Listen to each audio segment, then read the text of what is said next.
Baik semuanya, Assalamualaikum warahmatullahi wabarakatuh. Waalaikumsalam Waalaikumsalam warahmatullahi wabarakatuh. Selamat Selamat siang semuanya ya. Salam sejahtera untuk kita semua. Semoga hari ini kalian dalam keadaan sehat walafiat, diberikan kemudahan dan kelancaran agar kita bisa melaksanakan kegiatan seminar proposal skripsi untuk semester dasar 2024-2025 ya.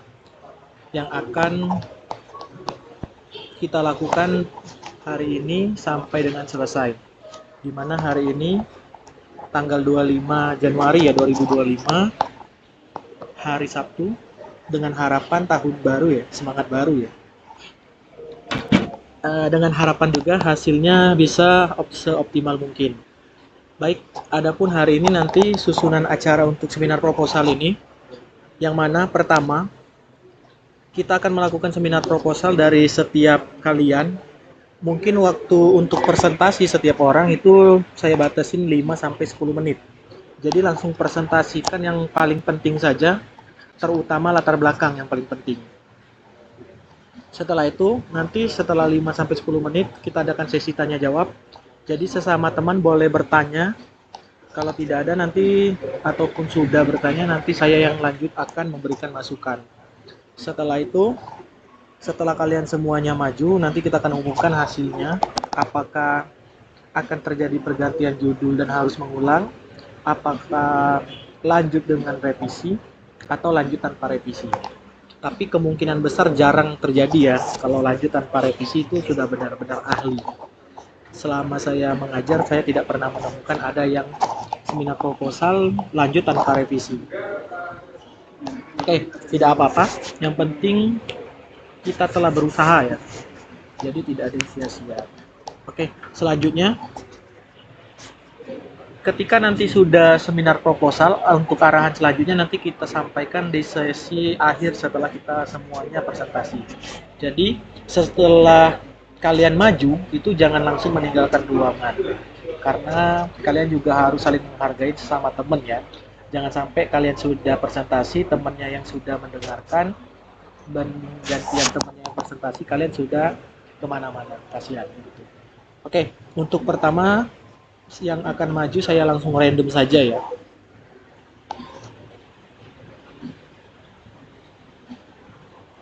Daniel, ada Daniel. Nah, silakan Daniel pertama Kak. Iya Pak. Ya, silakan. Saya share PPT-nya dulu apa gimana Pak? Ya, langsung aja share screen boleh. Selamat Ya, baik, selama Daniel presentasi, teman-temannya jangan on cam ya, kecuali sesi tanya jawab.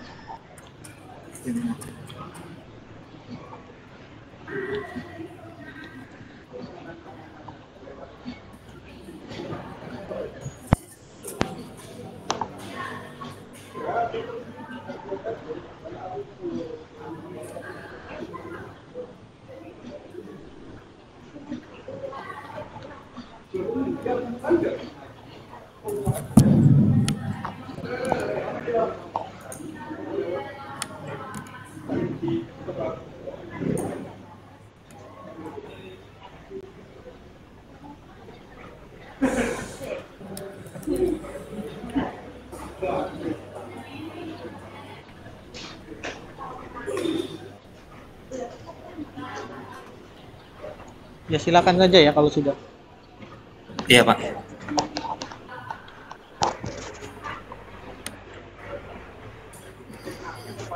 Ya, Assalamualaikum warahmatullahi wabarakatuh.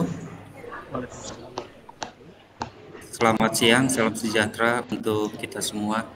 Yang saya hormati Bapak Muhammad Rendika Valeri MPD selaku dosen pembimbing dan teman-teman yang lainnya yang kami banggakan. Nama saya nggak ada Muhammad. Oh iya Pak, maaf Pak, Rendika Valeri Pak, maaf. Bapak Rendika Valeri, mohon maaf ya Pak. Untuk kesempatan yang baik ini, saya izin untuk mempresentasikan untuk seminar proposal saya yang berjudul analisis waktu tunggu pelayanan rawat jalan terhadap kepuasan pelanggan di rumah sakit swasta Kabupaten Tangerang. Baik, untuk dari daftar isinya di sini saya akan mempresentasikan di bab 1 itu ada latar belakang, rumusan masalah, tujuan penelitian. Untuk di bab 2 itu ada kajian teori, penelitian terdahulu. Untuk di bab 3 ada metodologi penelitian yaitu teknik pengumpulan data dan teknik analisis data. Baik, mohon izin Bapak, kita langsung masuk saja untuk ke latar belakang. Baik, di sini ada latar belakang sesuai dengan judul saya itu Rumah Sakit Swasta Kabupaten Tangerang. Salah satu rumah sakit tipe C yang berada di Tangerang. Saya untuk melakukan survei pendahuluan Pak pada tanggal 20 Oktober 2024 kemarin. Jadi yang saya dari survei pendahuluan itu saya ada menemukan 10 responden yang saya amati. Nah, dari 10 itu Pak, saya ada 6 responden yang merasa puas terhadap pelayanan waktu tunggu pelayanan rawat jalan terhadap kepuasan pelanggan. Nah, dari latar belakang rumah sakit swasta Kabupaten Tangerang tipe C ini, dia ada pelayanan medis, instalasi gawat darurat, rawat inap, rawat jalan, operasi, dan lain-lain. Nah, untuk dari yang latar belakang ini ada di waktu tunggu Pak. Waktu tunggu itu ialah waktu yang diperlukan mulai dari pelanggan mendaftar sampai dilayani dokter spesialis. Nah, dalam waktu tunggu ini dari standar waktu tunggu itu di rumah sakit swasta Kabupaten Tangerang itu Pak 30 menit itu dikategorikan yang cepat. Sedangkan kalau misalkan kurang lebih 60 menit itu dikategorikan normal, kalau di atas 90 menit itu dikategorikan lama. Nah, makanya dari lama itu saya akan mengkaitkan dengan hubungan waktu tunggu pelayanan rawat jalan terhadap kepuasan pelanggan. Nah, saya untuk studinya itu observasi ada faktor lama waktu tunggu dan upaya perbaikan.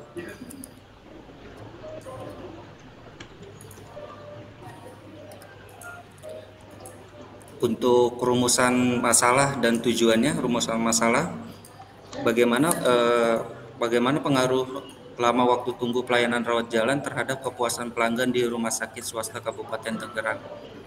Yang kedua, apakah ada hubungan antara lama waktu tunggu pelayanan rawat jalan terhadap kepuasan pelanggan? Tujuannya untuk menganalisis pengaruh waktu tunggu pelayanan rawat jalan terhadap kepuasan pelanggan di rumah sakit swasta Kabupaten Tangerang. Yang kedua, mengetahui hubungan antara lama waktu tunggu pelayanan rawat jalan dengan kepuasan pelanggan. Di sini ada tinjauan pustaka Pak. Nah, dari tinjauan pustaka kita kepuasan pelanggan. Dari aspek kepuasan pelanggan itu yang penelitian terdahulu itu ada Anjariani dalam 2016 menyatakan kepuasan pelanggan ada 4 aspek. Yang pertama kenyamanan, yang kedua hubungan pelanggan dengan petugas rumah sakit, dan yang ketiga kompetensi teknik petugas, yang keempat biaya.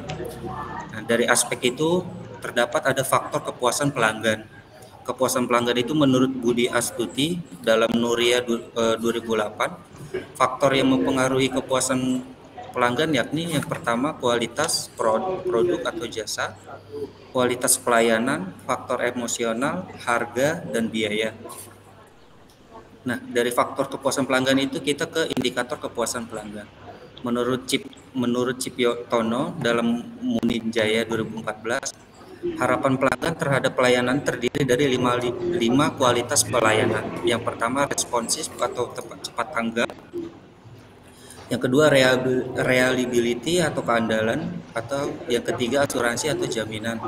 Dan yang keempat empati yang kita sebut kepedulian, dan tangible bukti langsung. Nah, standar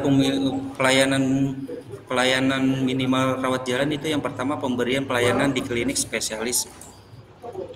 Klinik spesialis itu klinik yang adalah pelayanan rawat jalan di rumah sakit yang dilayani oleh dokter spesialis. Dan untuk yang kedua ketersediaan pelayanan.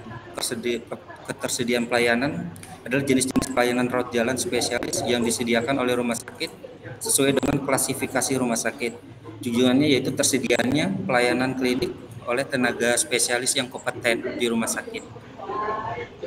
Untuk jam buka pelayanan rawat jalan. Untuk jam buka pelayanan rawat jalan itu di jam kerja Senin sampai hari Jumat itu pukul 8 pagi sampai jam 5 sore. Sedangkan di hari Sabtu itu pukul 8 sampai jam 12 siang. Untuk di hari Minggu jam pelayanan jalan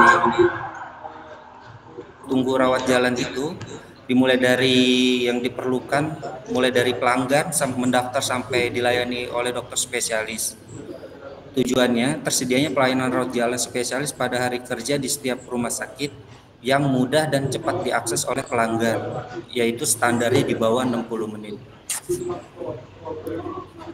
Nah, dari standar minimal pelayanan rawat jalan gini, saya untuk ada penelitian terdahulu, Pak. Penelitian terdahulu itu ada Endang Ernawati dan Endang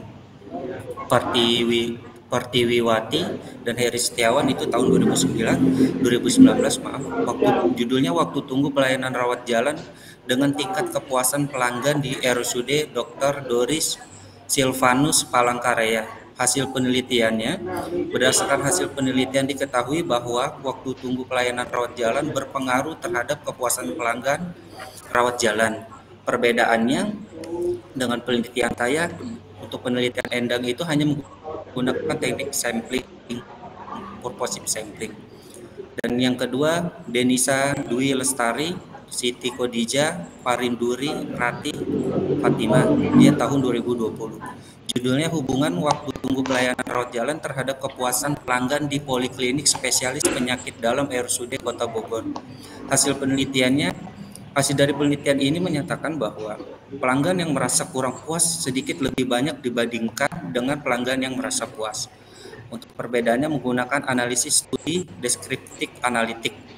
Yang ketiga, Kurniawati Warwan, Reza Aril Ahri, dia tahun 2023. Judulnya analisis waktu pelayanan rawat jalan pelanggan di RSUD Kota Makassar. Hasil penelitiannya menyatakan bahwa waktu tunggu pelayanan rawat jalan secara simultan berpengaruh positif dan signifikan terhadap kepuasan pelanggan. Untuk perbedaannya hanya menggunakan sampel random sampling. Untuk penelitian saya sekarang ini, perbedaan dari penelitian terdahulunya itu saya menggunakan observasi, wawancara, dan dokumentasi. Next, metodologi penelitian. Tempat penelitian saya itu di rumah sakit swasta di Kabupaten Tangerang yang beralamat di Jalan Raya Lego, Karawaci nomor 20, Kelurahan Medang, Kecamatan Pagedangan, Kabupaten Tangerang, Provinsi Banten. Untuk waktu penelitian, proses proposal skripsi diselesaikan dalam kurun waktu kurang lebih 6 bulan. Untuk desain penelitian, pendekatan kualitatif, yaitu ada 2 variabel. Yang pertama variabel bebas, yaitu variabel yang mempengaruhi yakni kualitas pelayanan. Yang kedua itu variabel terikat. Variabel terikat itu yang dipengaruhi yakni kepuasan pelanggan. Untuk teknik pengumpulan data.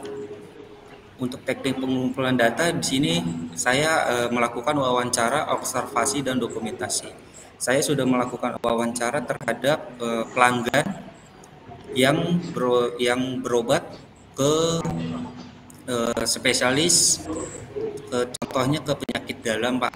Itu saya wawancara, ada responden itu kurang lebih ada 12 responden yang berumurnya di atas 50 tahun. Saya untuk wawancara dalam di atas 50 tahun, salah satunya dari mereka itu saya tarik kesimpulannya, mereka itu merasa belum puas terhadap pelayanan rawat jalan. Makanya saya tanya lebih dalam kurang puasnya di mana. Mereka itu di kurang puasnya terhadap di dokter.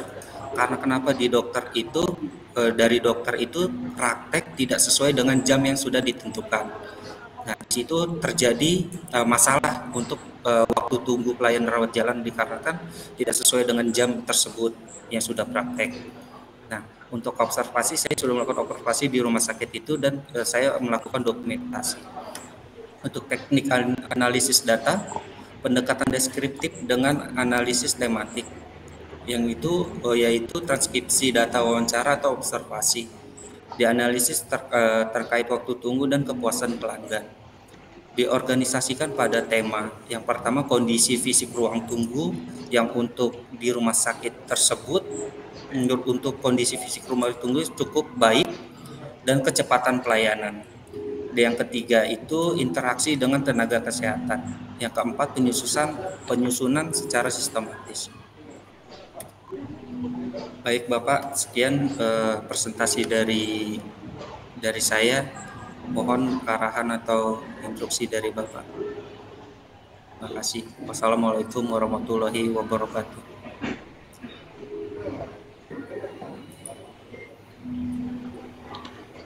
Oke, Daniel. Iya Pak. Kedengeran ya suara saya ya? Iya Pak. Pertama mungkin saya pengen pastikan dulu ya.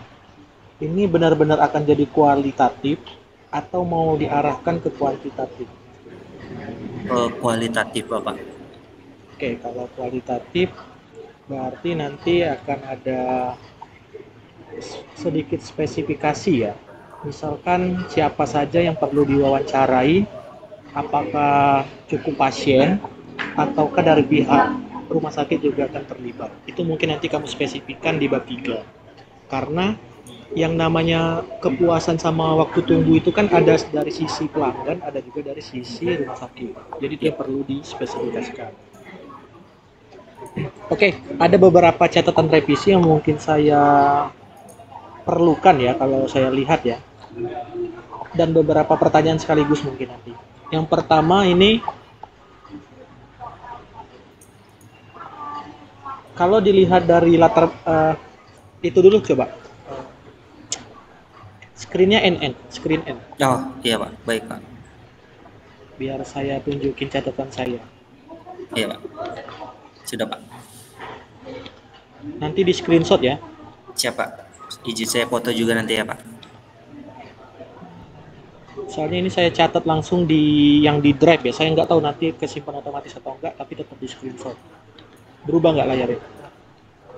Siap Pak. Sudah Pak. Oke, jadi yang pertama ya, kalau saya lihat latar belakang, itu saya melihatnya masih perlu diperbaiki karena kalau dari variabel yang kamu teliti, itu sebenarnya kepuasan pelanggan itu masalahnya belum ada. Nah, kenapa saya katakan belum ada? Karena yang kamu jelaskan di bab 1 itu kepuasan pelanggan itu sebagai solusi, bukan sebagai masalah. Sedangkan kalau dari tema yang kamu angkat itu sebenarnya kepuasan pelanggan itu sebagai masalah. Sebagai contoh, misalkan di sini, pelayanan yang diberikan itu tidak bagus sehingga kepuasan pelanggan itu menurun. Nah, ini juga pernah kita bahas kan sebelumnya kan, misalkan dari beberapa pasien kalau dia merasa tidak puasnya lebih tinggi, berarti dia lebih bermasalah. Tapi kalau yang dikatakan si Daniel tadi di bab 1 kepuasannya lebih tinggi, berarti dia tidak ada masalah. Nah, jadi ada miskonsepsi nih. Sebenarnya itu bukan masalah, tapi dijadiin masalah.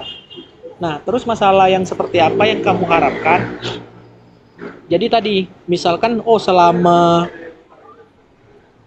selama pasien berobat di sana itu banyak yang tidak puas. Kenapa bisa begitu?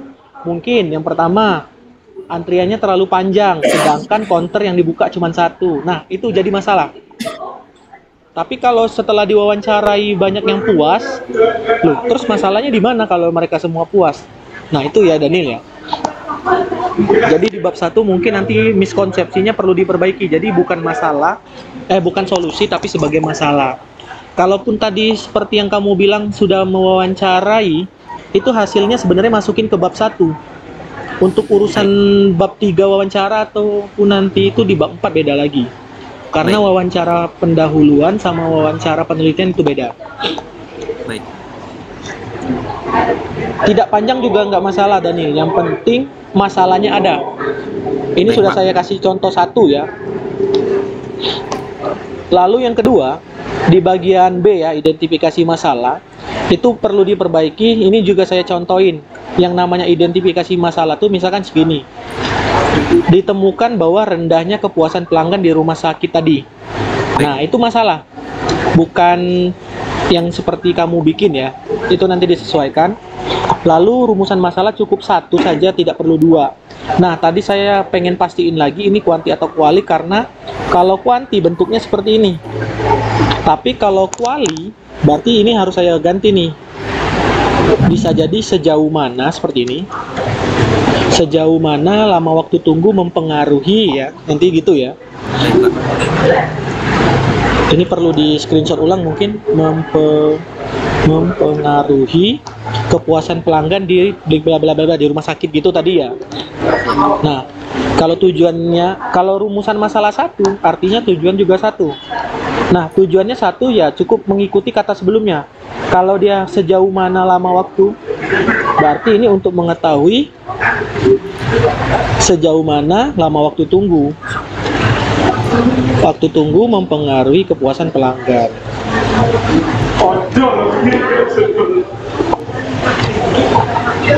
Atau bisa juga nanti sejauh mananya ini ganti bagaimana lama waktu tunggu mempengaruhi gitu ya.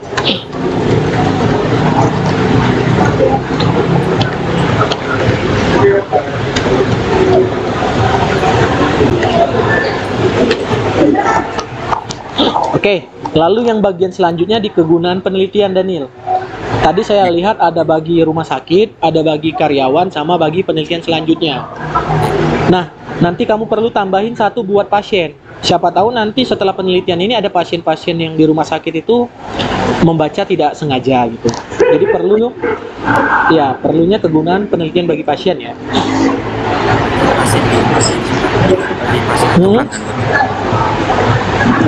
Sesuaikan tadi apa, pasien atau pelanggan? Pelanggan, sorry. Berarti bagi pelanggan. Oke, bagi pelanggan ya. Lalu yang keenam ya, kita masuk ke bab 2.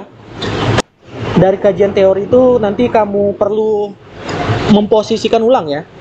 Jadi yang pertama kamu bahas tentang kepuasan pelanggan dulu. Jadi bukan lama waktu tunggu dulu. Jadi kepuasan pelanggan dulu di bagian A-nya. Kan tadi kan kalau saya dengar kan dan saya baca di sini kan dirimu kan bahasnya lama waktu tunggu dulu. Nih. Atau saya ke atasin coba ya. Biar kita lihat.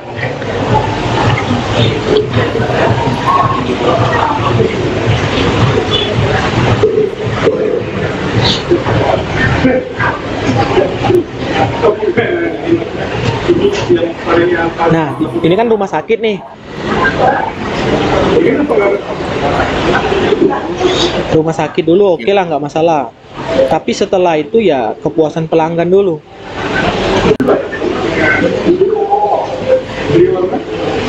Nah, di sini kan waktu tunggu duluan nih. Ya, kepuasan baru nanti yang berhubungan. Dan juga di sini tuh sudah beda konteks dia. Oke. Lalu ini di bagian kepuasan pelanggan tadi ada yang A-nya kan pengertian ya. Kan B faktor-faktor yang mempengaruhi dan. Nah, di bagian faktor-faktor yang mempengaruhi itu saya tidak menemukan bahwa ada keterkaitan antara lama waktu tunggu sama kepuasan pelanggan. Nah, jadi artinya ada bias teori di sini. Jadi dari mana Daniel bisa menyatakan bahwa lama waktu tunggu bisa mempengaruhi kepuasan pelanggan, sedangkan di teori faktor-faktor tadi juga tidak dicantumkan. Nanti silakan dicari dan ditambahkan. Oke, lalu kerangka berpikir. Kerangka berpikir di bab 2 juga saya lihat tadi terlalu sederhana dan cuman satu paragraf. Satu paragraf, dan itu pun juga pakai kutipan ya. Nah, kerangka berpikir itu yang benar itu harusnya sudah pemikiran Daniel dari baca teori tadi yang bab 2 sebelumnya. Dan tidak ada kutipan di sana. Ya. Lalu yang terakhir dari bab 3 ya, analisis data kualitatif mungkin perlu disesuaikan, mungkin bisa gunakan yang sederhana saja dan bisa gunakan triangulasi data. Oke, itu saja catatannya sama yang perlu diperbaiki. Ada pertanyaan?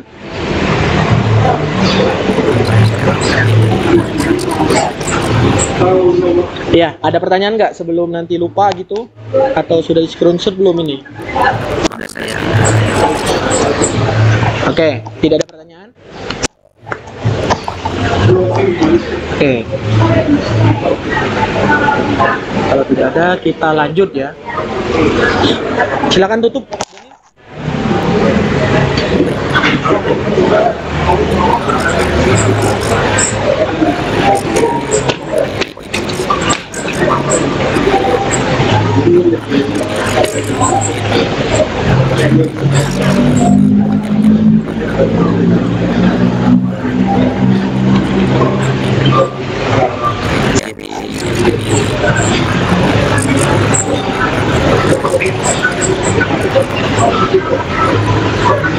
Waalaikumsalam warahmatullahi wabarakatuh. Oke, selanjutnya kita serahkan kepada Amanda ya.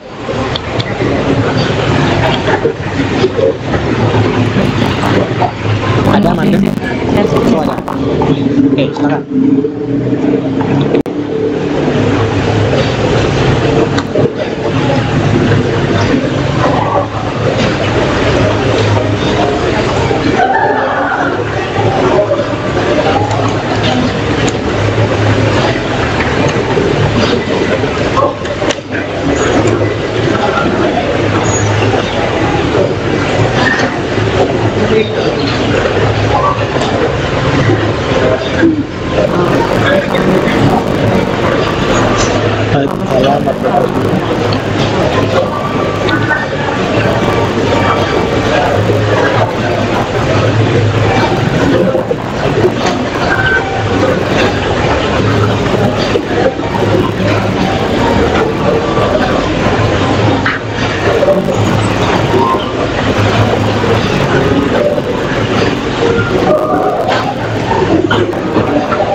Ya,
ya, ya.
Oke, Amanda, ini ngerjain sendiri AI atau makhluk halus nih ngerjain?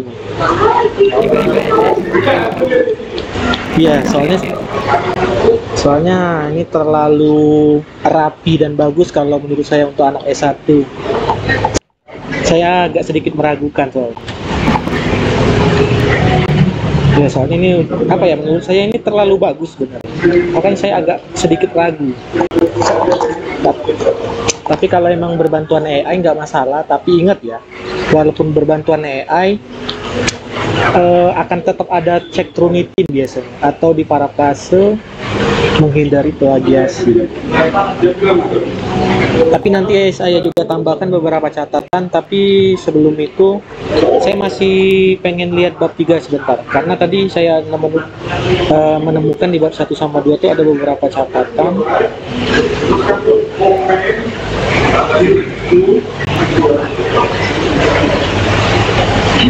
Jadi saya belum sempat tadi mendengarkan di bagian bab 3, bagian dari populasi. Jadi saya baca sebentar.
Oke.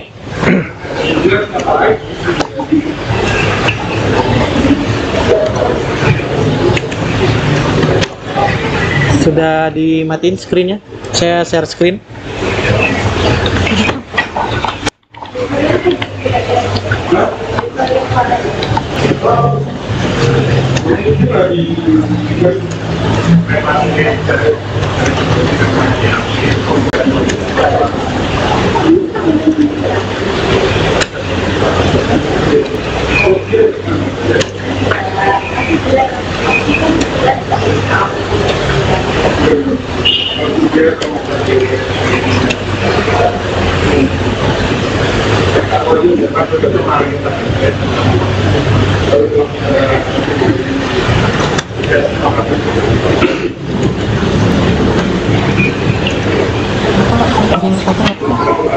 Oke, nanti fotonya. Siapa tahu nanti ada juga saya ganti lagi. Oke. Amanda, yang pertama judulnya nanti diganti ya. Iya. Yang tadi kan kalau saya lihat tadi misalkan gini contoh ya. Efektivitas model pembelajaran based learning ya, disertai. Ini disertai ini nanti diganti jadi berbantuan. Berbantuan diagram Fishbone terhadap kemampuan menganalisis. Nah, menganalisis jadi kemampuan analisis. Ini saya catatkan di nomor 1 nih. Disertai.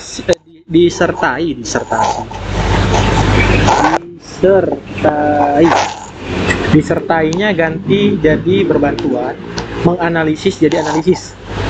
Paham ya? Jadi efektivitas model problem based learning berbantuan, bukan disertai, berbantuan diagram Fishbone terhadap kemampuan analisis, jadi begitu. Oke, lalu di halaman 4 itu saya lihat ada sebuah statement bahwa PBL itu menjadi sebuah solusi, tapi tidak ada sumbernya. Nah, nanti kamu tambahin. Nih, saya contohin, saya buka di halaman bab 4, halaman 4 di bab 1. Nah, ini. Metode mengajar yang aktif dan menarik akan mampu menciptakan kelas menjadi lebih hidup. Salah satu alternatif untuk pemecahan masalah tersebut adalah dengan menggunakan model problem based learning. Nah, ini teori siapa nih? Nggak mungkin dirimu kan? Atau mungkin AI. Tapi nggak ada kutipan siapa. Nah, itu ya. Lalu yang ketiga, identifikasi baik. Identifikasinya sudah bagus, cuman di sini saya lihat ada improvisasi, seperti di latar belakang itu nggak ada kamu menyebutkan ceramah, tapi di identifikasi tiba-tiba ada ceramah. Nah, itu perlu penyesuaian. Kalau memang di identifikasi ada kata-kata ceramah, ya berarti identifikasi sama latar belakang harus ada kata-kata ceramah. Tapi di sini di identifikasi ada, tapi di latar belakang nggak ada. Itu nanti perlu disesuaikan lagi tadi identifikasinya. Walaupun sudah bagus, enak dibaca. Lalu rumusan masalah juga sama nih, perlu diperbaiki dan pembandingannya hapus. Kan ada kan dibandingkan dengan model pembelajaran konvensional tadi di akhirnya, itu perlu dihapus.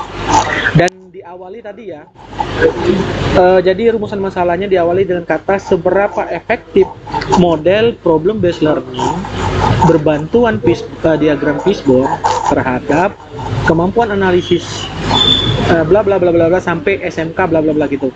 Jadi nggak perlu pakai kata pembanding lagi dan perbaiki depannya. Di bagian tujuan juga sama. Nanti dengan memahami efektivitas model ini diharapkan dapat memberikan bla bla bla, itu hapus. Kan ada kata-kata itu setelah titik. Oke. Jadi itu untuk bab 1. Kalau bab 2-nya, kerangka berpikirnya terlalu sederhana. Satu paragraf juga sama seperti si sebelumnya tadi. Si Daniel tadi kan juga satu paragraf. Nah, si Amanda satu paragraf, itu perlu diperbaiki. Jadi dengan menggunakan dengan pemikiran sendiri, tanpa adanya kutipan lagi. Lalu hipotesis nanti diperbaiki kata-katanya menjadi model problem based learning berbantuan diagram fishbone berpengaruh terhadap kemampuan analisis siswa ya. Titik-titik tadi yang sampai di belakangnya ya. Siswa di SMK apa SMA tadi saya lupa. Lalu di bab 3 itu saya lihat tadi di bagian populasi dan sampel, dirimu sebutkan bahwa ada 983 peserta didik, tapi di dalam tabel kok cuma ada 300-an. Itu nanti perlu disesuaikan dan diperbaiki. Sampel dan teknik sampelnya juga nanti perlu disatukan ya, tidak perlu dipisah. Jadi kalau sudah populasi 1, 2 sampel, nah di isi sampel itu nanti di dalamnya ada teknik pengambilan sampel, jadi tidak perlu ada pembagian sub-sub bab lagi. Dan terakhir analisis data menggunakan ANOVA, tapi belum disebutin di sana. Nanti cari saja bagaimana analisis ANOVA via SPSS, nggak usah ngitung manual ya. Sama seperti si Daniel tadi masih ikut kan? Daniel? Pak, iya Pak. Nanti pakai SPSS saja ya, regresi linearnya ya. Oh, pakai SPSS ya. Ya, nggak usah manual. Untuk semuanya ya. Untuk semuanya juga begitu ya. Nanti gunakan software SPSS saja biar tidak ribet nanti untuk membuat bab 4 dan bab 5. Khususnya bab 4 sih. Oke. Si Amanda ada pertanyaan dari catatan ini? Sudah dipoto belum? Yang atasnya. Ada 10 ya.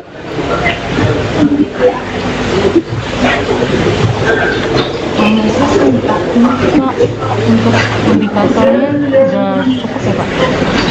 Kalau indikator ya, kalau yang dari model itu kan dari sintaksnya saja sebenarnya. Jadi selama sintaksnya terpenuhi ketika diobservasi, jadi ya well aja gitu loh. Tapi kalau untuk analisis data, kemampuan analisis,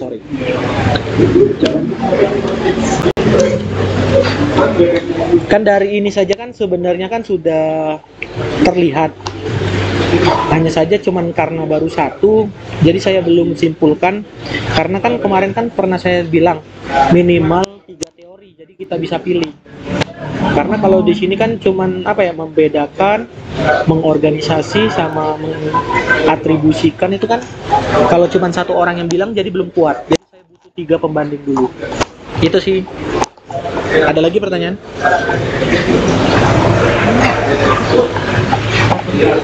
Oh ya, saya tulis juga ya biar ya. 11. Enggak 11 di mana ya?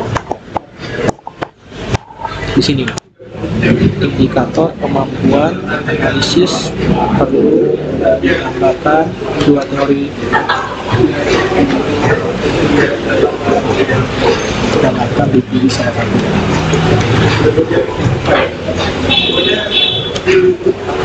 Oke. Screenshot ya. Oke. Kalau sudah silakan tutup Amanda kalau tidak ada pertanyaan lagi.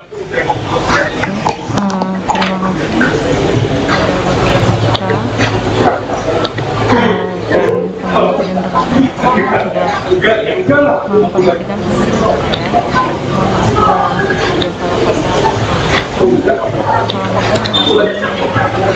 Waalaikumsalam warahmatullahi wabarakatuh. Agil ada Agil?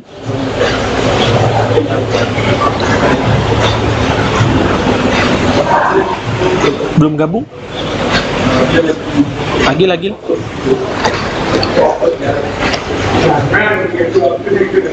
Halo, Agil nggak ada ya?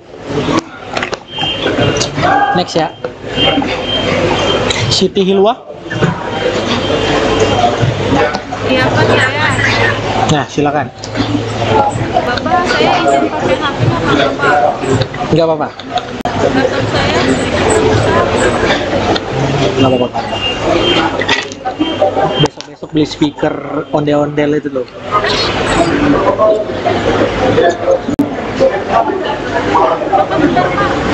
Pak, saya nggak usah pakai ini Pak, background. Ya udah, lanjut.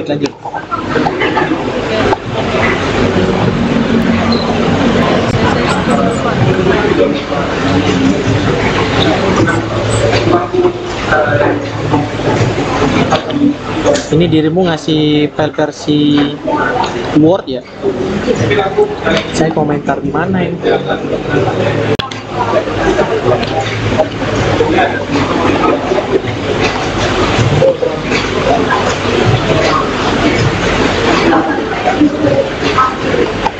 Kelihatan nggak Pak?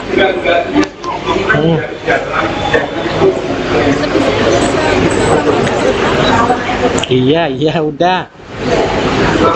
Oke. Assalamualaikum. Waalaikumsalam warahmatullahi Selamat siang.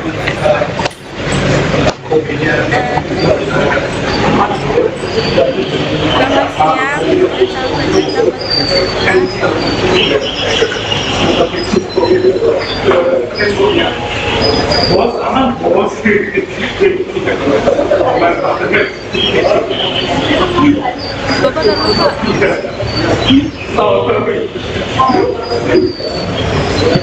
Yang terhormat kepada para Yanti, terima kasih atas waktunya sudah diberikan. Nama saya Siti Hilwapalika dengan NPM 2020-14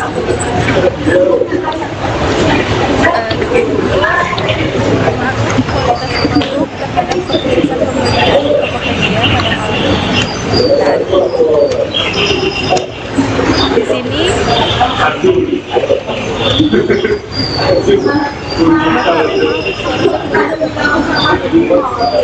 kedengaran. di sini ada latar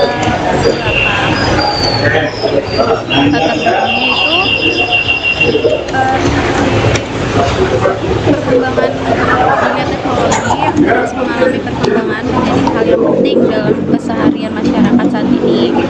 Salah satunya dalam hal menjadi segala kebutuhannya, mulai dari kebutuhan primer, kebutuhan sekunder. Eh, jadi kan di Indonesia ini kan banyak ya aplikasi untuk e-commerce.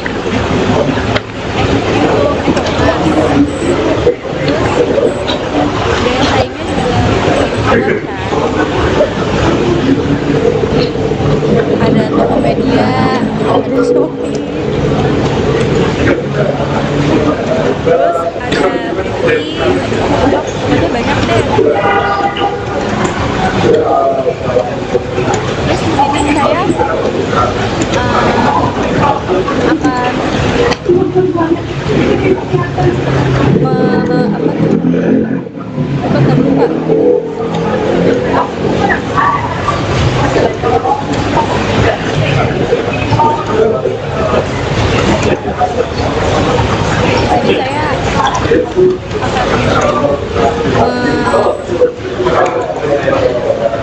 sini saya akan mengambil yang Tokopedia saja.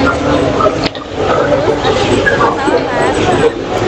Di sini tulisan masalahnya apakah ada kondisi Tokopedia kesulitan. Saya melihat ada kesulitan tidak mengatakan bersaingnya sama Shopee itu sangat tinggi Indonesia ini. Terus tujuan dari saya untuk mengetahui kesulitan, pengaruh nggak nih kualitas produknya yang dibeli di Tokopedia secara kesulitan. Terus di sini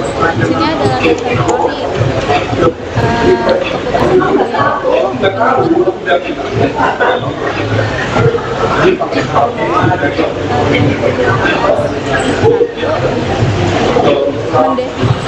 keputusan pembelian merupakan sebuah proses konsumen mengenal kesalahannya, mencari informasi mengenai produk atau merek tertentu. Terus kalau dari kualitas produk itu ada menurut Kotler Armstrong 2014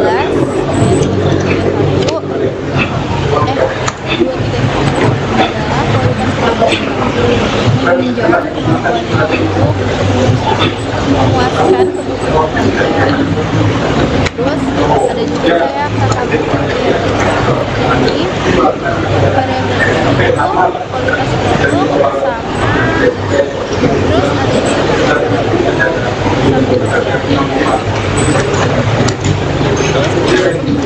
penelitian itu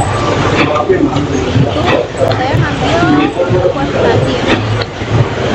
Kenapa kuantitatif? Karena saya melihat hasil objektif dari penelitian saya. Terus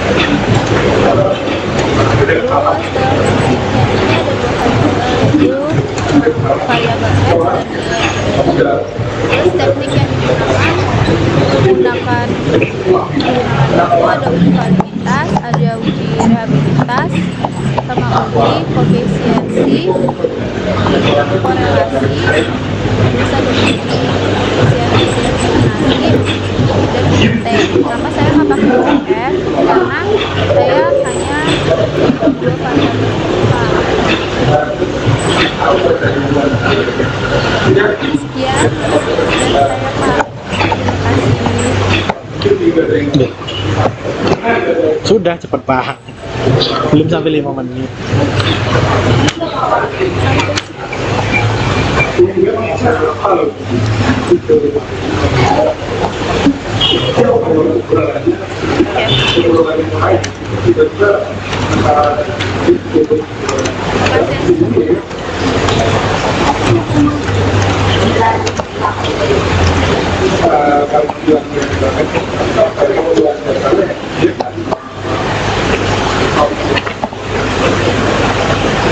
Beneran sudah?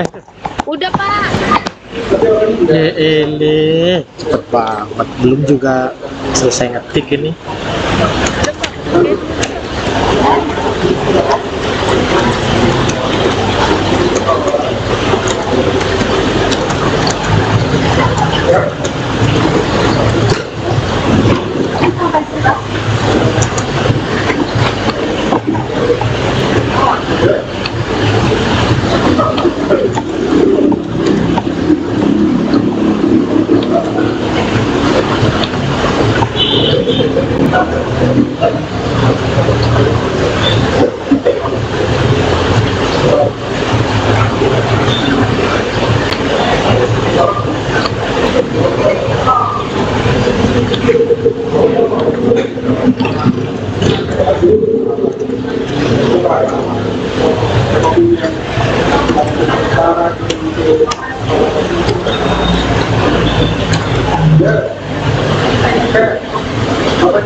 Ini jumlah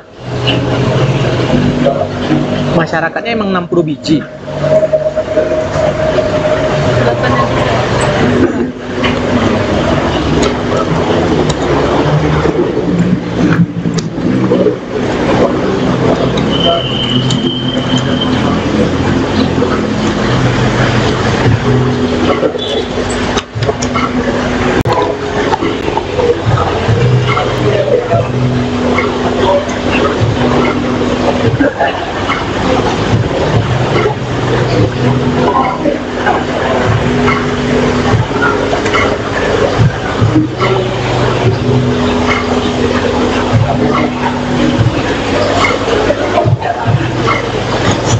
Oke.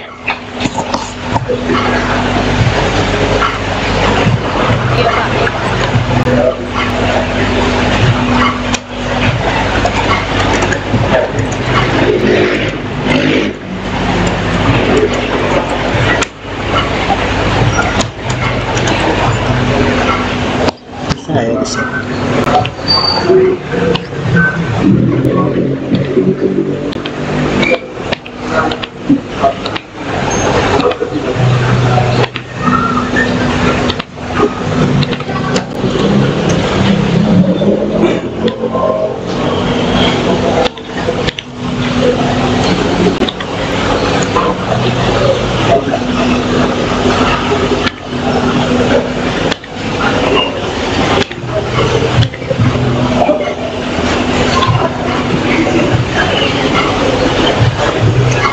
Oke, jadi ada beberapa catatan ya.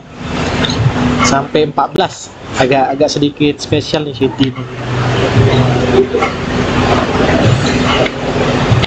Oke, yang pertama di latar belakang saya juga belum menemukan masalah utama dari keputusan pembelian dari penelitiannya Siti Hilwa atau Halwa, karena belum tertampak ya. Apalagi saya lihat sudah memasukkan grafik tentang tingkat pembelian masyarakat ya di e-commerce ya. Yang pertama itu dipegang oleh Shopee, lalu yang kedua Tokopedia. Itu kalau saya analisis sebenarnya kalau Tokopedia juara 2 mah nggak masalah. Terus masalahnya di mana keputusan pembelian Tokopedia? Jadi itu perlu ditampakkan kembali ya. Atau sebagai contoh saya bikinkan contoh ya nanti untuk masukkan di sini.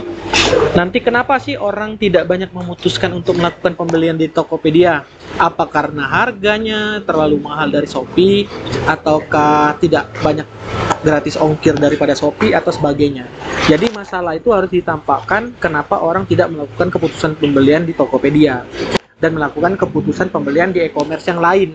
Jadi kalau tidak mau menyebutkan e-commerce yang lain, misalkan kayak Shopee ataupun lain, ya bilang saja daripada e-commerce yang lain, gitu aja kata-katanya. Lalu yang kedua, identifikasi masalahnya perlu diperbaiki karena tadi saya baca itu bentuknya rumusan masalah semua. Sedangkan nanti rumusan masalah itu ada bagiannya sendiri. Jadi identifikasi masalahnya perlu diperbaiki karena itu bukan bentuk identifikasi masalah.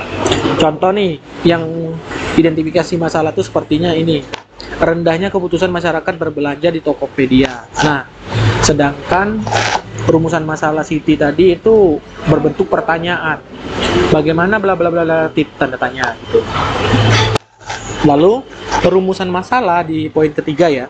Tidak perlu ada angka 1, jadi langsung aja jadi satu paragraf. Jadi berdasarkan latar belakang bahwa rumusan masalah dari penelitian ini adalah bagaimananya ganti ya. Apakah ada pengaruh kualitas produk terhadap keputusan pembelian masyarakat di Tokopedia gitu. Nah, kalau rumusannya 1, tujuannya juga cukup 1, nggak usah diimprovisasi. Nanti yang nomor 2 hapus, lalu yang nomor 1 dijadikan paragraf. Dan kegunaan juga nomor 1 dihapus ya, bagi peneliti itu tidak perlu.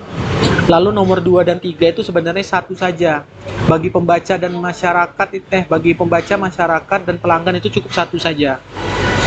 Lalu tambahkan kegunaan bagi perusahaan atau bagi Tokopedia-nya apa kalau kamu meneliti ini.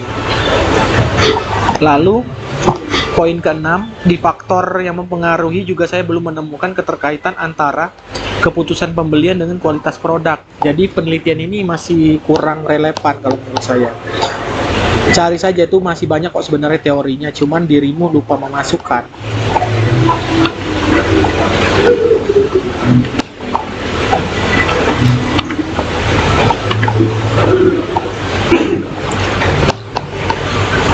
Oke, di bab 2 juga indikator keputusan pembelian atau ya keputusan pembelian tadi saya cuma lihat juga 1. Jadi perlu ditambahkan 2 teori lagi, lalu nanti kita pilih dan kombinasikan. Karena ini nanti akan berdampak kepada bab 3 berhubungan dengan poin ke-13. Lalu indikator kualitas produk juga tidak ada saya baca. Itu nanti ditambahkan. Dan kerangka berpikir juga perlu dibuat secara relevan ya. Sudah 1 paragraf, tapi lebih ke bahas Tokopedia-nya daripada penelitiannya. Jadi perlu bahas tentang kenapa keputusan pembelian dan kualitas produk itu sejalan. Dan berikutnya hipotesis di bab 2 juga perlu disederhanakan. Itu kepanjangan ngapain. Langsung aja intinya, apakah penelitian ini H0 misalkan diduga terdapat pengaruh bla bla bla bla bla.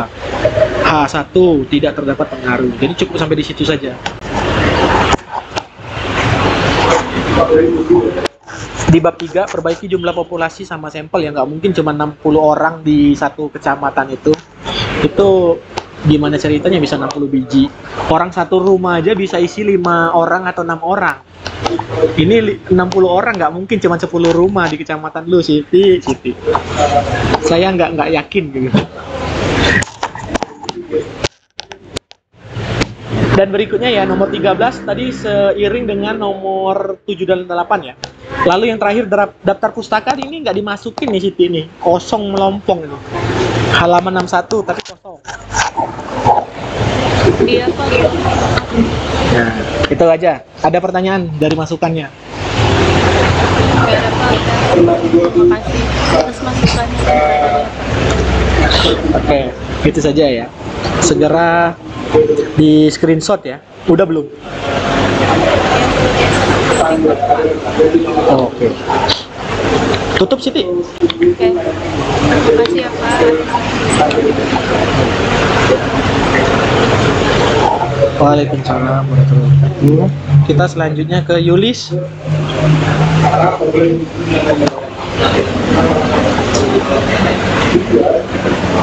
Ya, Daniel, kenapa Daniel? Mau nanya? Saya dulu boleh Pak, soalnya laptop saya error, kan cuma pakai laptop Daniel. Oh, dirimu siapa dirimu? Agung Setiawan Pak. Oh, Agung. Yulis, maaf nggak apa-apa ya?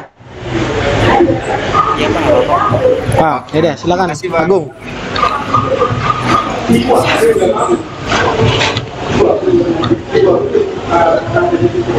bayar lu jasa jasa laptop di Daniel tuh. Budget saya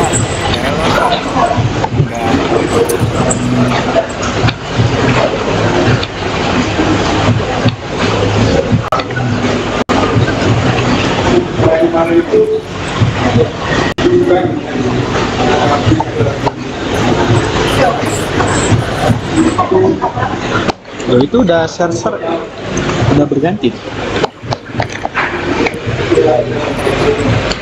Hmm.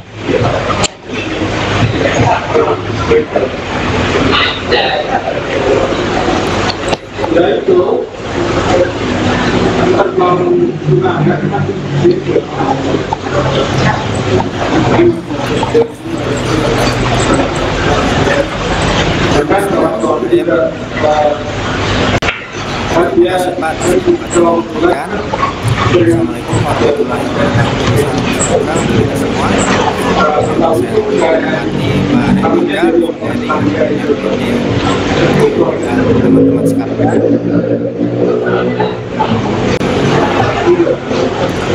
Pada kesempatan ini saya menjawab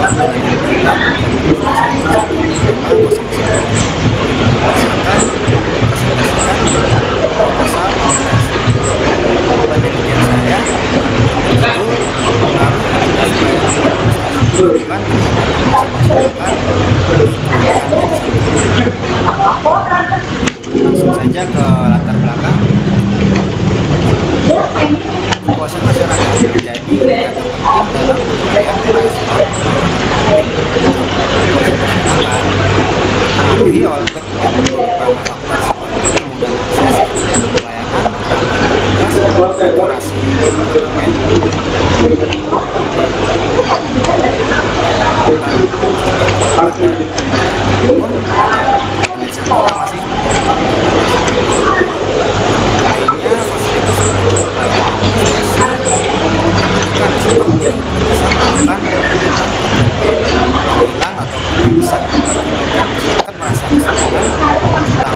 yang membutuhkan prosesan dan mudah di wilayah mereka. Hal ini tidak hanya membangunkan masyarakat,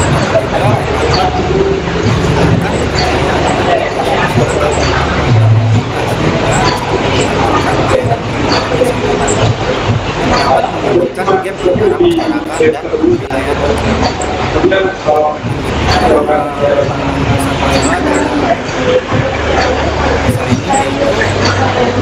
apakah kualitas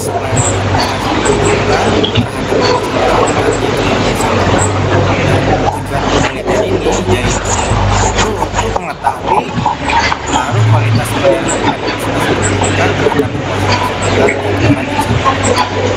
ini ada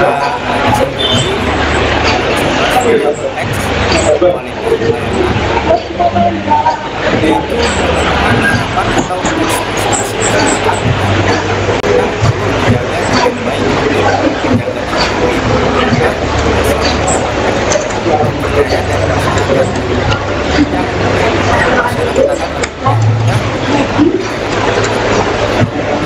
kualitas pelayanan pertama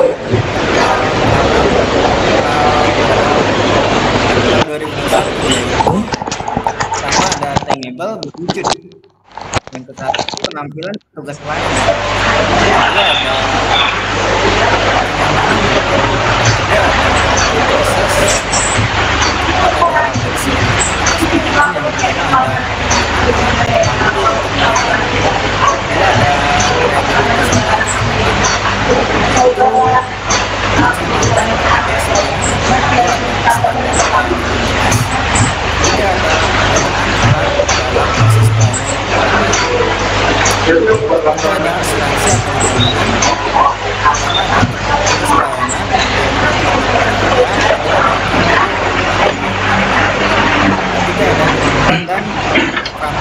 proses pelayanan.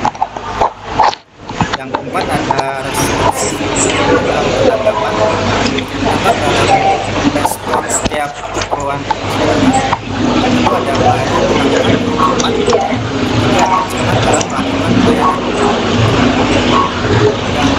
Yang kelima ada empati atau empati, bagian yang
tugas melayani sekarang ada ramah, tugas pertama ada tugas pelayanan memiliki sikap yang ramah, kedua ada tugas pelayanan memiliki sikap yang santai,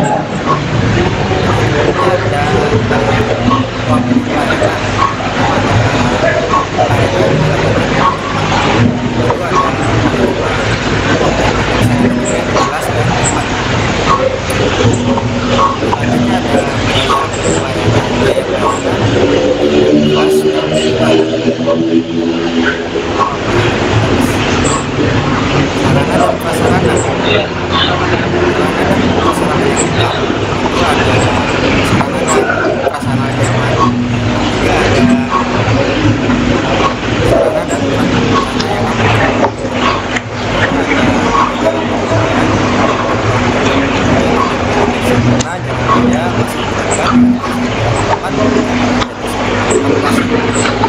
saya berharap proses ini dapat selesai dalam waktu 5 bulan. Metode penelitian menggunakan metode kuantitatif.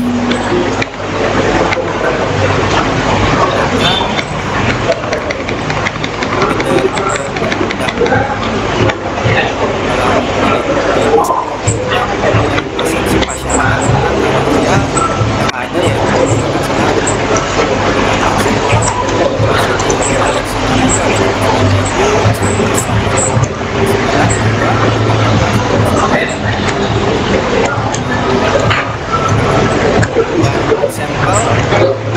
sampel pengguna layanan administrasi dalam waktu 2 tahun.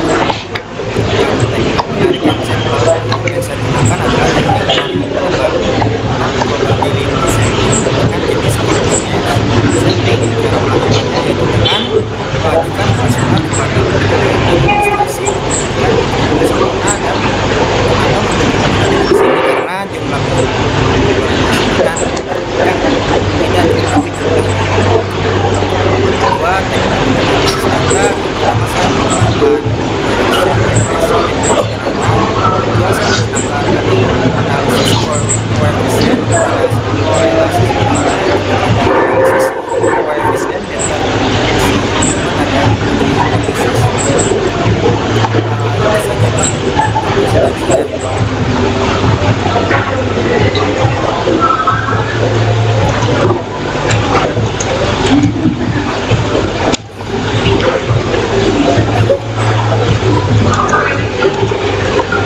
ada sebentar Bu.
Close layarnya Bu.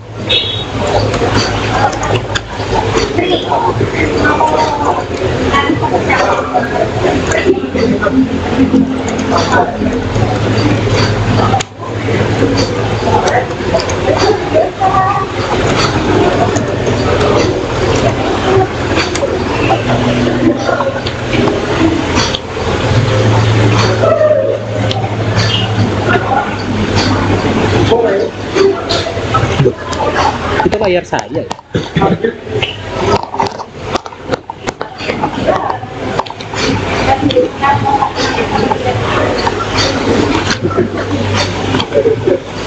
Oke, ada catatan juga di sini untuk Agung ya. Dengar suara saya, Gung? Ya Pak. Oke, jadi yang pertama, Gung, di latar belakang tadi tuh sudah ada masalahnya saya lihat. Tapi dirimu tuh kayaknya perlu susun ulang deh kata-katanya, karena saya lihat berantakan sama pengulangan tuh terjadi di halaman 1 sama 2. Nih saya Baik, Pak. contohin ya. Nih, pertama bahas tentang pemerintah.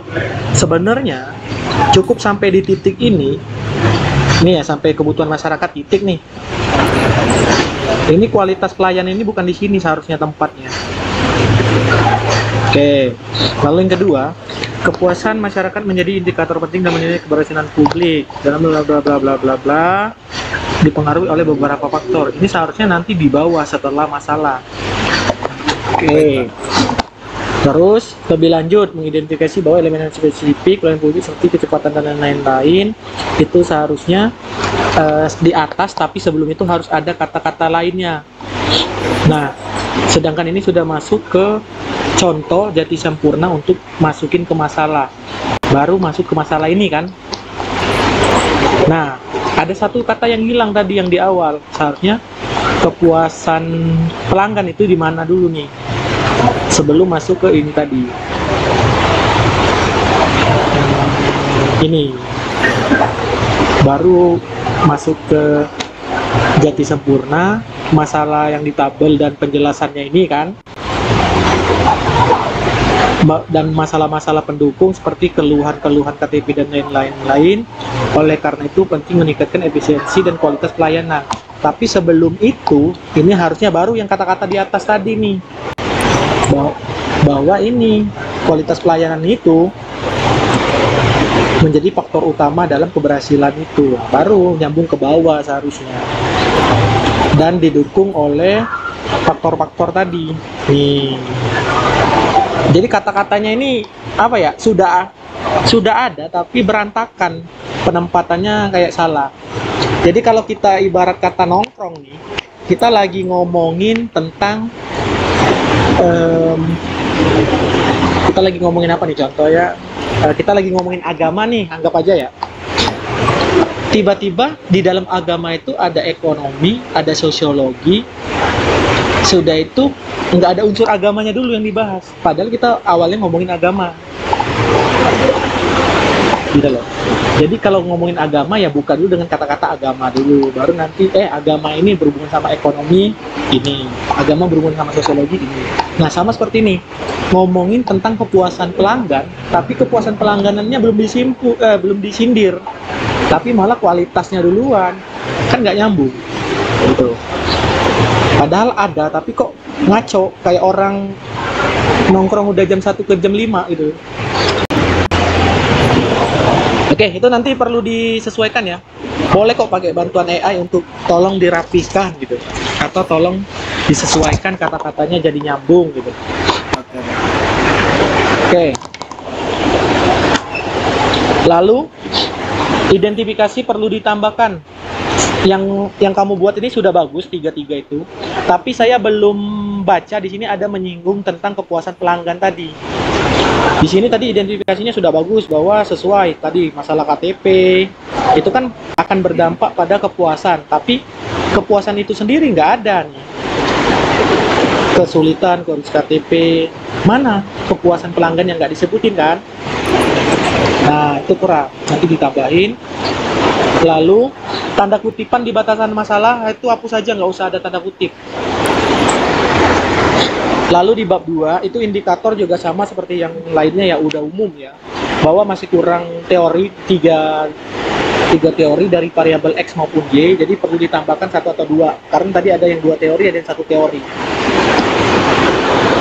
Kalau bisa jangan bikin skripsi itu pakai tanda-tanda simbol ya, bulat gitu ya. Nih ya. Ini bukan makalah. Mana tadi saya nemuin simbol-simbol gitu loh.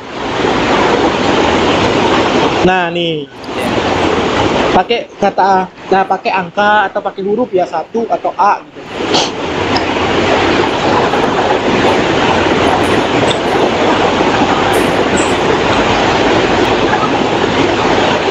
Selanjutnya,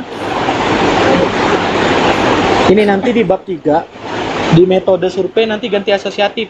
Bung, tadi di bagian bab 3B, metode penelitian. Lalu, poin berikutnya di bab 3 juga tentang sampel ya. Tadi saya lihat populasinya ada puluhan ribu ya. Nah, itu nanti dirimu di sampel, di sampel apa di populasi saya lupa deh. Nanti tambahkan teknik penentuan sampel. Teknik pengambilan sampel atau penentuan sampel namanya ya, pakai rumusnya. Saya lupa. Nanti hasilnya akan dari 29.000 itu berkurang jadi ratusan. Biasanya menggunakan taraf kesalahan itu 5% kalau nggak salah. Nah, itu. Ya, jadi itu yang untuk mempermudah dirimu nanti penelitian. Nanti setelah 100 atau 200 orang, itu baru gunakan teknik pengambilan sampel tadi yang bisa non-probability atau probability ya. Baru akhirnya bisa kamu menentukan 100 orang itu di wilayah mana. Jadi dirimu ada 2 tahap namanya. Lalu yang nomor 7, instrumen penelitian tadi di bab 3 juga belum fix ya, karena di bab 2 tadi kan di poin nomor 4 ini kan masih revisi nih. Jadi belum kita fixkan. Lalu nomor 8 nanti analisisnya pakai SPSS saja biar mempermudah. Apalagi nanti kalau jumlahnya ratusan untuk hitung data. Itu aja sih untuk catatannya. Ada pertanyaan nggak, Gun? Silakan di screenshot, habis itu ditutup. Dari dulu Pak. Ya, silakan. Kalau sudah ditutup, Bu.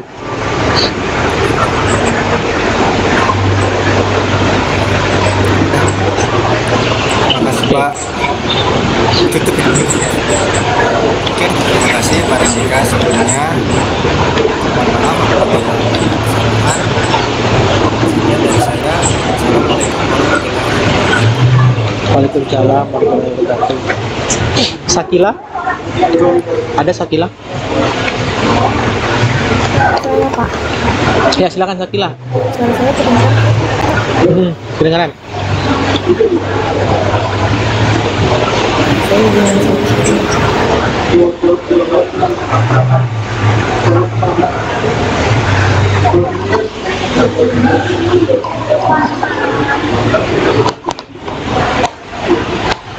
Di mute ya?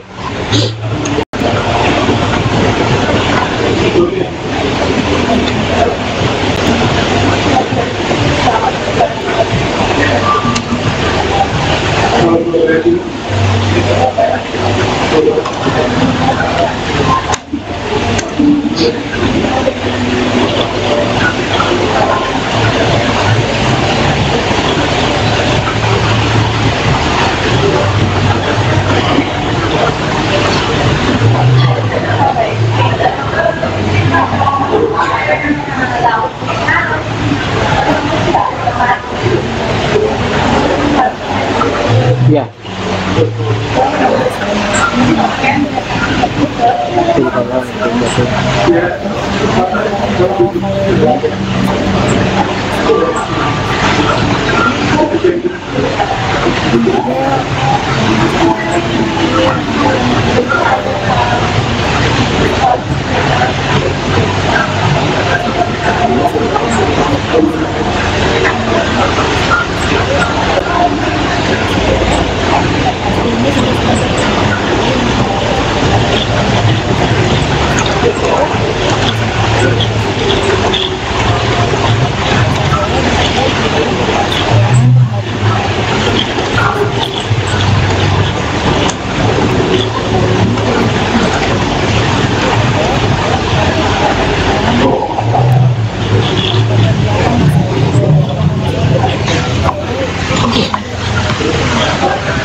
Bicara sampel dari penelitian ini akan menunjukkan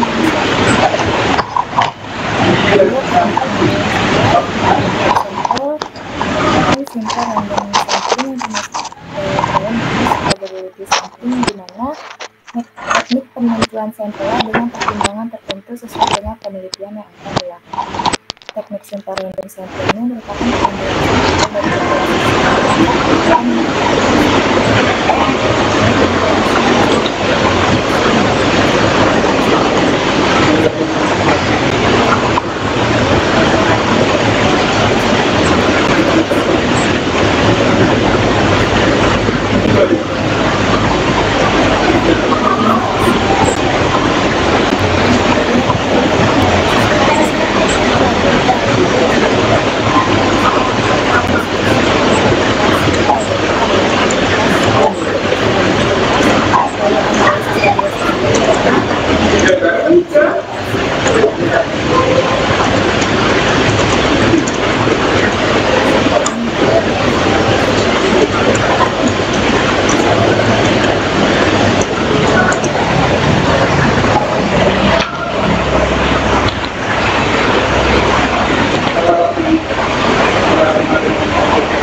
Oke,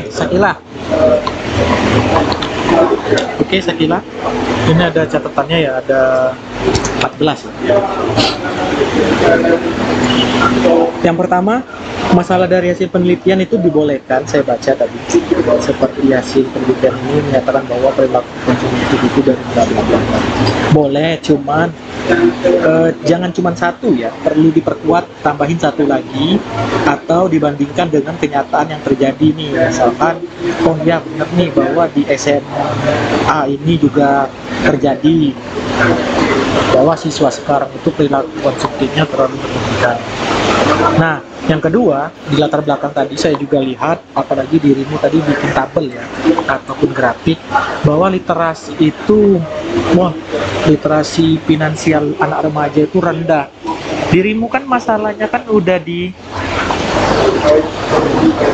perilaku konsumtif nih, dan seharusnya literasi finansial itu sebagai solusi. Nah, tapi dirimu bikin menyelesaikan masalah dengan masalah. Jadi seharusnya literasi finansial itu sebagai solusi, bukan jadi masalah lagi. Jadi menyelesaikan masalah dengan masalah, terus solusinya di mana kalau begitu?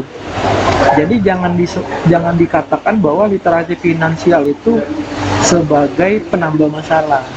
Harusnya literasi finansial itu yang membuat perilaku konsumtif ini bisa menjadi sebagai solusi untuk mengatasi perilaku konsumtif tersebut.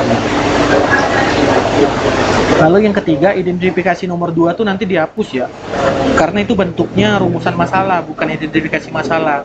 Lalu juga tambahkan nanti, karena tidak ada identifikasi masalah yang fokus pada perilaku konsumtif, tidak disebutkan di sana.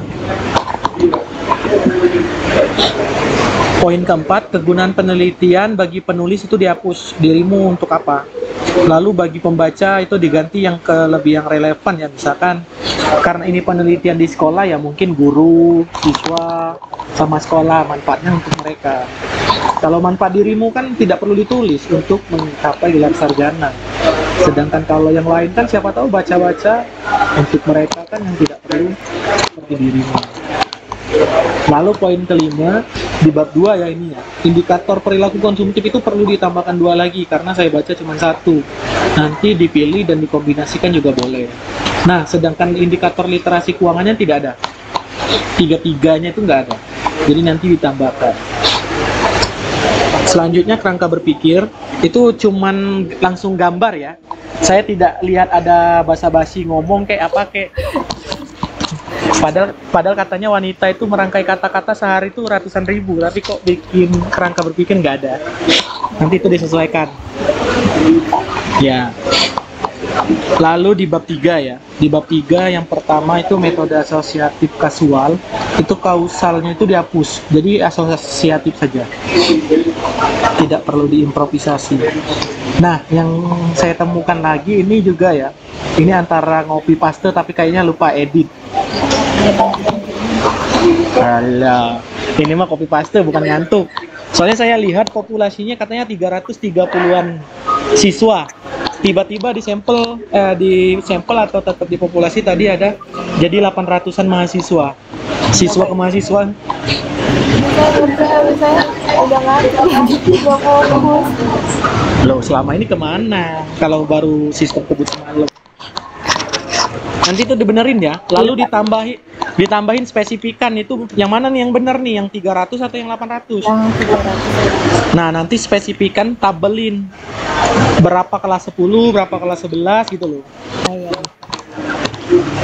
Per angkatan jadinya. Per kelas, per tahun. Kan kelas 10, kelas 11, kelas 12. Oke, nanti kalau sudah tidak usah pakai itu ya. Tidak perlu menggunakan yang slopin tadi loh, apa ya? Teknik penentuan sampel. Oh iya, rumus slopinnya. Ya, teknik penentuannya dihapus. Kecuali tadi yang sebelumnya kayak si Agung puluhan ribu ya nggak apa-apa. Kalau ini kan 300-an ini kan karena jumlah global ya, satu SMA. Tapi nanti ketika di sampel menggunakan teknik pengambilan sampel, kan bisa menggunakan probability dan non probability. Jadi bisa langsung kecil nanti, nggak perlu ratusan lagi. Misalkan khusus di kelas 10, ya kelas 10 berapa biji gitu. Oke. Di bab 3, yang pertama itu pengumpulan data observasi dihapus. Nggak usah.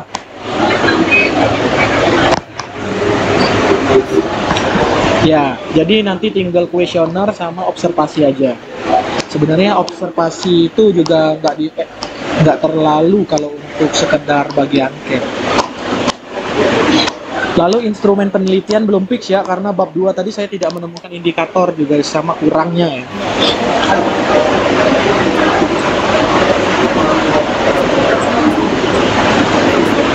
Ya, kan ini dulu dipilih dulu atau dikombinasikan dulu. Baru nanti bikin bab 3, baru instrumen. Lalu juga dianalisis data ya. Di analisis data saya baca itu ada uji validitas dan reliabilitas. Nanti kamu pindahkan ke bagian instrumen penelitian, bikin bagian baru di mana uji instrumen.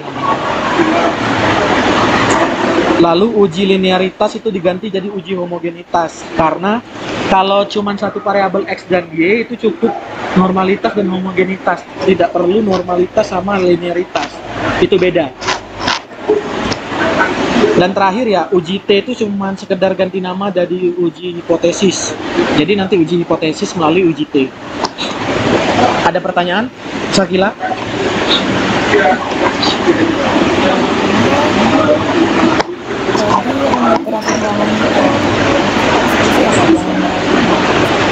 Ah, betul.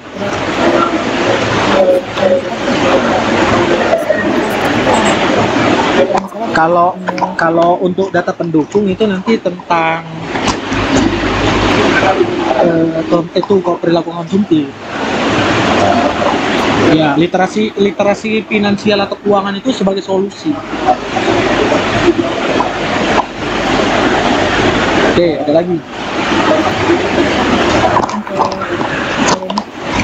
Sudah di screenshot? Iya, iya.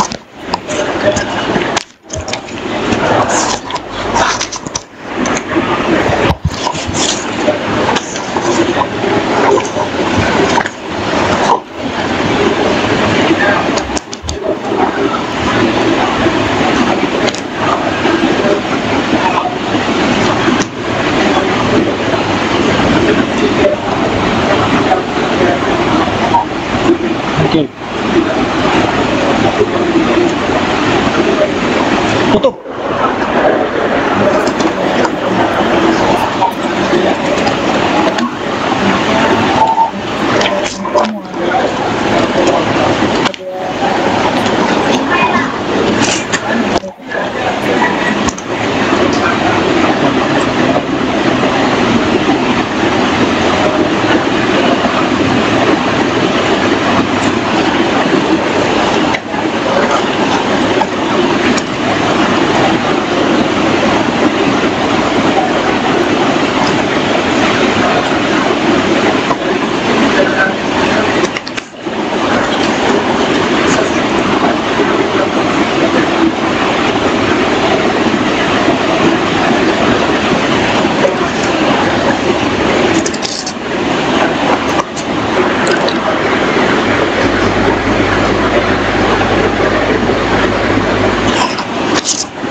Siti Hilwa berkasnya belum dikasih ya yang ini ya, yang form penilaian asistensi ya. Iya Pak, belum. Kenapa nggak ngelis kemarin ya? So, berarti yang baru saya nilai ini Agung, Daniel, Sakila, Amanda, 4 ya, sama tadi Siti Hilwa ya, 5 ya. Iya Pak, saya.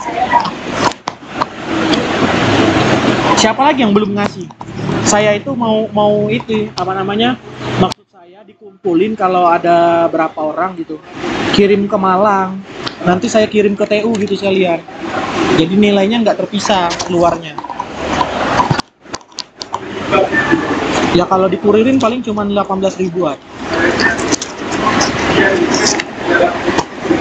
Berarti ini saya kurir berarti mungkin aja Pak kirim ke sana. Tapi nanti lihat dulu ada berapa orang nih, maksud saya jangan satu biar hemat gitu loh. Biar kalian.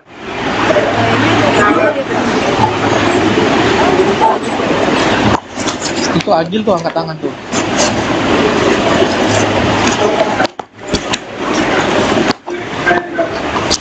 Kalau nunggu saya ke Jakarta tuh saya nggak nentu nih, kemarin rencananya akhir Januari, tapi karena saya masih ada tugas yang belum diselesaikan di Malang, jadi saya belum bisa berangkat.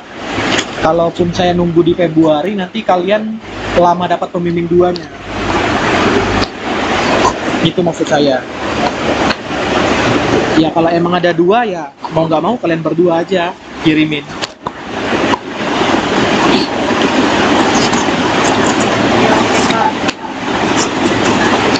Ya, soalnya di bawah sini kan ada nilainya ya.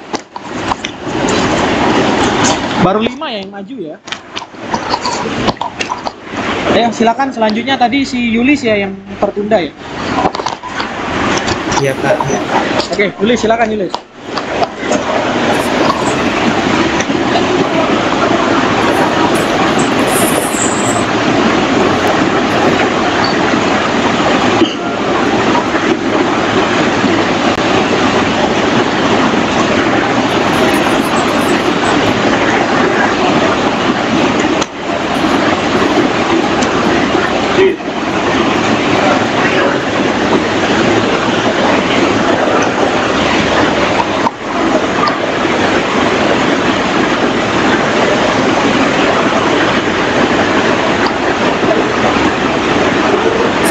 lagi loading deh.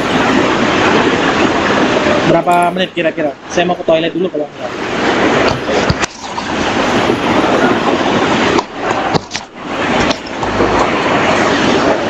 Lima menitan?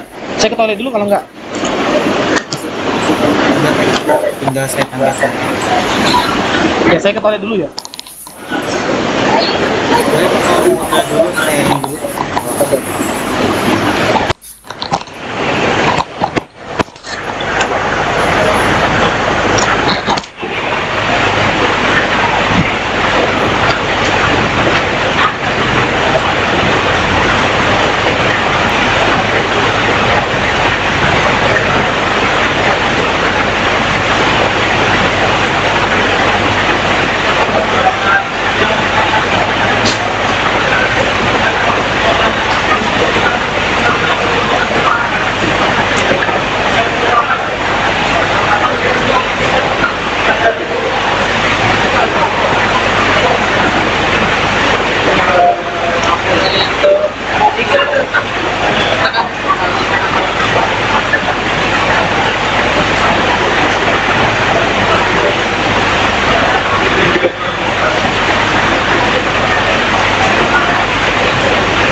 Kasih ya.